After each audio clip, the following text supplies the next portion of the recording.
The Book of Ruth. Ruth, chapter 1. In the days when the judges ruled, there was a famine in the land. So a man from Bethlehem in Judah, together with his wife and 2 sons, went to live for a while in the country of Moab. The man's name was Elimelech. His wife's name was Naomi, and the names of his 2 sons were Mahlon and Chilion. They were Ephrathites from Bethlehem, Judah, and they went to Moab and lived there. Now Elimelech, Naomi's husband, died, and she was left with her 2 sons. They married Moabite women, one named Orpah and the other Ruth. After they lived there about 10 years, both Mahlon and Chilion also died, and Naomi was left without her 2 sons and her husband. When Naomi heard in Moab that the Lord had come to the aid of his people by providing food for them, she and her daughters-in-law prepared to return home from there.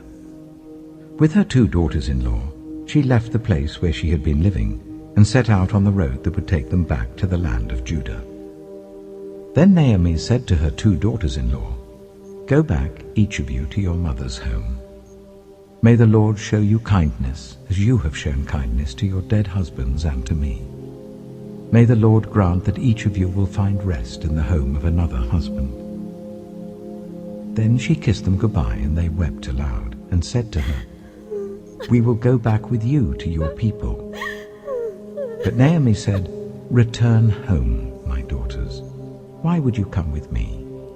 Am I going to have any more sons who could become your husbands? Return home, my daughters. I am too old to have another husband. Even if I thought there was still hope for me, even if I had a husband tonight and then gave birth to sons, would you wait until they grew up? Would you remain unmarried for them? No, my daughters.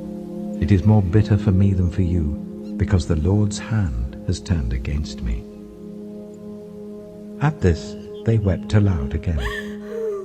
Then Orpah kissed her mother-in-law goodbye, but Ruth clung to her. "Look," said Naomi, "your sister-in-law is going back to her people and her gods. Go back with her." But Ruth replied, "Don't urge me to leave you or to turn back from you. Where you go, I will go, and where you stay, I will stay.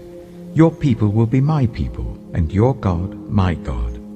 Where you die, I will die, and there I will be buried. May the Lord deal with me, be it ever so severely, if even death separates you and me." When Naomi realized that Ruth was determined to go with her, she stopped urging her. So the 2 women went on until they came to Bethlehem. When they arrived at Bethlehem, the whole town was stirred because of them, and the women exclaimed, "Can this be Naomi?" "Don't call me Naomi," she told them. "Call me Mara, because the Almighty has made my life very bitter. I went away full, but the Lord has brought me back empty.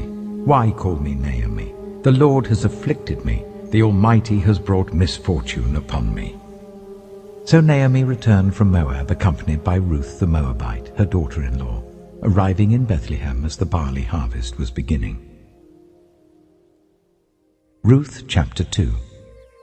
Now Naomi had a relative on her husband's side, a man of standing from the clan of Elimelech, whose name was Boaz. And Ruth the Moabite said to Naomi, "Let me go to the fields and pick up the leftover grain behind anyone in whose eyes I find favor." Naomi said to her, "Go ahead, my daughter." So she went out, entered a field, and began to glean behind the harvesters.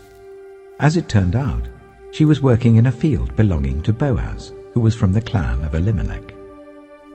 Just then Boaz arrived from Bethlehem and greeted the harvesters. "The Lord be with you." "The Lord bless you," they answered.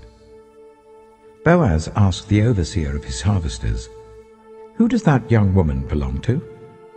The overseer replied, "She is the Moabite who came back from Moab with Naomi.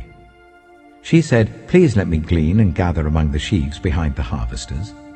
She came into the field and has remained here from morning till now, except for a short rest in the shelter." So Boaz said to Ruth, My daughter, listen to me. Don't go and glean in another field, and don't go away from here. Stay here with the women who work for me. Watch the field where the men are harvesting, and follow along after the women. I have told the men not to lay a hand on you, and whenever you are thirsty, go and get a drink from the water jars the men have filled." At this, she bowed down with her face to the ground. She asked him, "Why have I found such favor in your eyes, that you notice me, a foreigner?" Boaz replied, "I've been told all about what you have done for your mother-in-law since the death of your husband. How you left your father and mother and your homeland and came to live with the people you did not know before. May the Lord repay you for what you have done. May you be richly rewarded by the Lord, the God of Israel, under whose wings you have come to take refuge. May I continue to find favor in your eyes, my Lord," she said. "You have put me at ease by speaking kindly to your servant, though I do not have the standing of one of your servants." At mealtime, Boaz said to her, "Come over here, have some bread and dip it in the wine vinegar." When she sat down with the harvesters, he offered her some roasted grain. She ate all she wanted and had some left over. As she got up to glean, Boaz gave orders to his men, "Let her gather among the sheaves and don't reprimand her. Even pull out some stalks for her from the bundles and leave them for her to pick up, and don't rebuke her." So Ruth gleaned in the field until evening. Then she threshed the barley she had gathered, and it amounted to about an ephah. She carried it back to town, and her mother-in-law saw how much she had gathered. Ruth also brought out and gave her what she had left over after she had eaten enough. Her mother-in-law asked her, "Where did you glean today? Where did you work? Blessed be the man who took notice of you." Then Ruth told her mother-in-law about the one at whose place she had been working.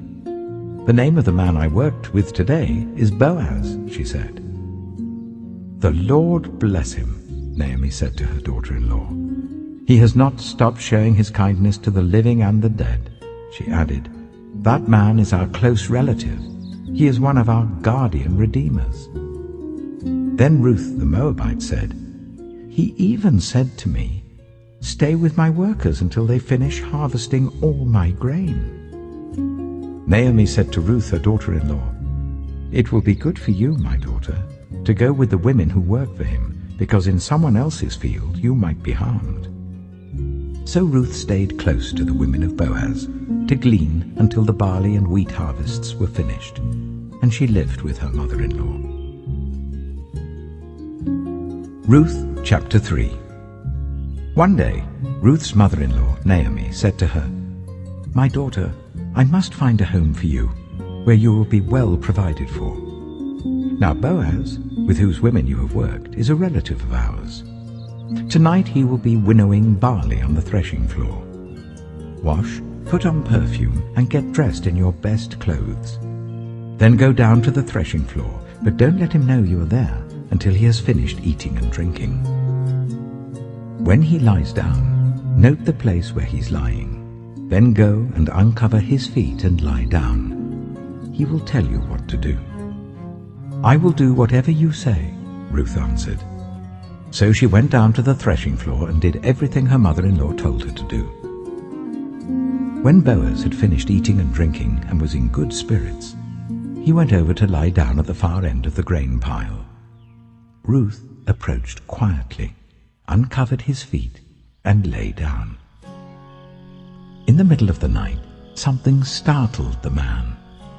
He turned, and there was a woman lying at his feet. "Who are you?" he asked. "I am your servant Ruth," she said. "Spread the corner of your garment over me, since you are a guardian redeemer of our family." "The Lord bless you, my daughter," he replied. "This kindness is greater than that which you showed earlier. You have not run after the younger men, whether rich or poor. And now, my daughter, don't be afraid. I will do for you all you ask. All the people of my town know that you are a woman of noble character. Although it is true that I am a guardian redeemer of our family, there is another who is more closely related than I. Stay here for the night, and in the morning, if he wants to do his duty as your guardian redeemer, good, let him redeem you. But if he is not willing, as surely as the Lord lives, I will do it. Lie here until morning." So she lay at his feet until morning, but got up before anyone could be recognized. And he said, "No one must know that a woman came to the threshing floor." He also said, "Bring me the shawl you're wearing and hold it out." When she did so, he poured into it 6 measures of barley and placed the bundle on her. Then he went back to town. When Ruth came to her mother-in-law, Naomi asked, "How did it go, my daughter?" Then she told her everything Boaz had done for her, and added, "He gave me these 6 measures of barley, saying, 'Don't go back to your mother-in-law empty-handed.'" Then Naomi said, "Wait, my daughter, until you find out what happens, for the man will not rest until the matter is settled today." Ruth chapter 4. Meanwhile, Boaz went up to the town gate and sat down there just as the guardian redeemer he had mentioned came along. Boaz said, "Come over here, my friend, and sit down." So he went over and sat down. Boaz took 10 of the elders of the town and said, "Sit here," and they did so.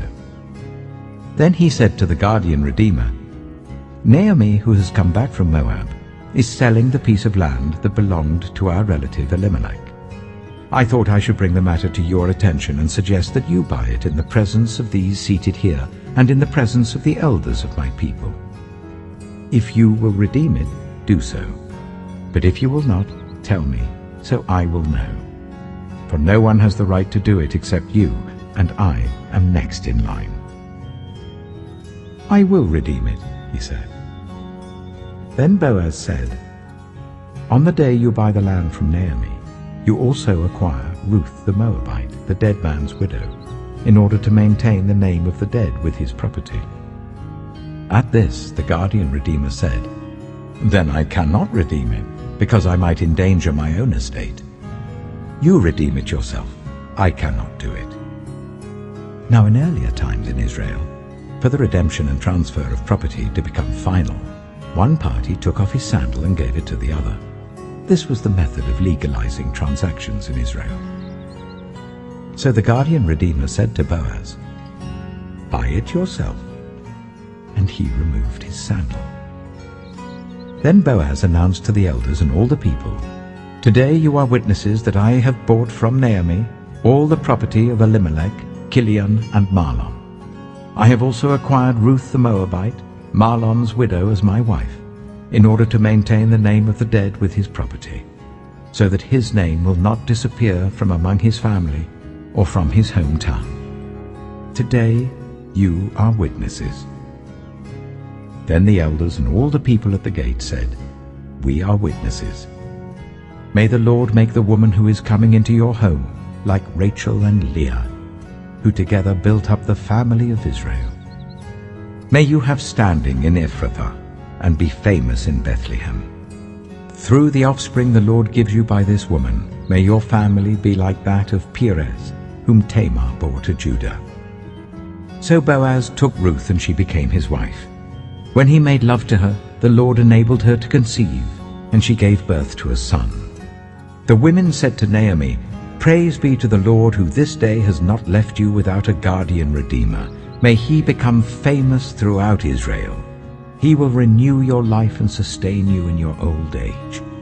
For your daughter-in-law, who loves you and who is better to you than 7 sons, has given him birth." Then Naomi took the child in her arms and cared for him. The women living there said, "Naomi has a son."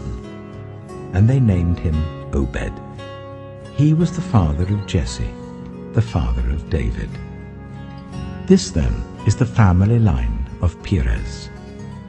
Perez was the father of Hezron, Hezron the father of Ram, Ram the father of Amminadab, Amminadab the father of Nahshon, Nahshon the father of Salmon, Salmon the father of Boaz, Boaz the father of Obed, Obed the father of Jesse, and Jesse the father of David.